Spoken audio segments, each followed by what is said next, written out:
we exercise and watch what we eat to reduce the risk of such things as heart attack, stroke, and even some kinds of cancer. But what about our oral health?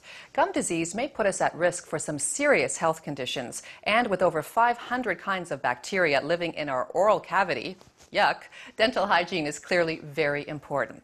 To talk about this is practice advisor and patient relations liaison for the College of Dental Hygienists of Ontario, Robert Farinaccia. Hi, Robert. How are you? Very well, Sheila. Thanks for having me. Thanks for coming today to talk about a very important topic, oral health care. And I understand it's a lot more than just cosmetics, isn't it? Absolutely, Sheila. As you said earlier, there are over 500 types of bacteria in the mouth. And because of this, it's a lot more than just cosmetic. In fact, there once was a belief that the worst possible outcome of poor oral health was gum disease and tooth loss.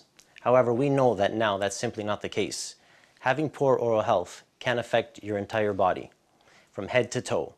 And so having poor oral health can put you at risk for heart disease, diabetes, and respiratory infections. So what causes gum disease? Let's start there. Well, the main cause of gum disease is plaque. And dental plaque is a soft, sticky, colorless substance that's formed on the teeth, and it's the products of bacteria, bacterial byproducts, and food debris. And it's also referred to as a biofilm. And this plaque constantly forms and builds up in your mouth. Now, when this plaque builds up along or under the gum line, it releases enzymes and toxins, and these become irritants to the gums. And these cause the gums to bleed, it causes the gums to be tender, swollen, and so if this is not treated, it can contribute to the destruction of the bone that holds your teeth in place. And how can poor oral health be a factor in such things as stroke and heart disease and even diabetes? Well, the bacteria from diseased gums can enter the bloodstream. And when it does, it travels to different areas of the body. And it can potentially worsen some health conditions you may already have or cause new health conditions. Let's talk about warning signs then. Are there warning signs for gum disease? Absolutely.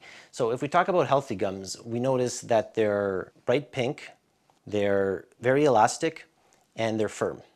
When you look at some of the warning signs for gum disease, your gums will be red, inflamed, they may bleed when you brush or floss. You may notice some recession in your gums. And by recession, I mean your gums have actually lowered. So now your tooth looks a little longer than you're used to seeing it. Long in the tooth. That's where the expression comes from, right?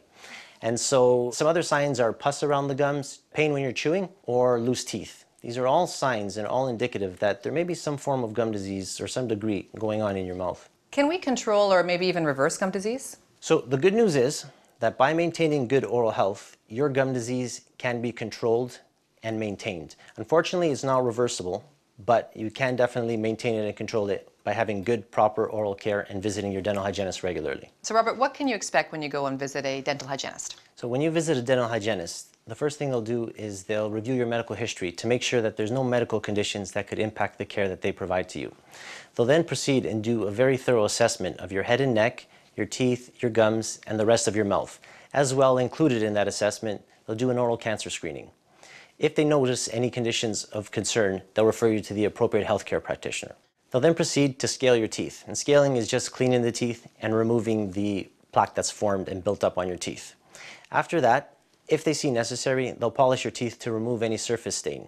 They can also provide a fluoride treatment for you if they feel the need to help strengthen your teeth. And finally, for people who may have sensitive teeth, they can apply various agents to help you deal with that as well. Okay, I'm making my appointment with the dental hygienist first thing. Thanks so much for joining us, Robert. It was my pleasure. Thank you. To find out more about the importance of oral health care, go to cdho.org.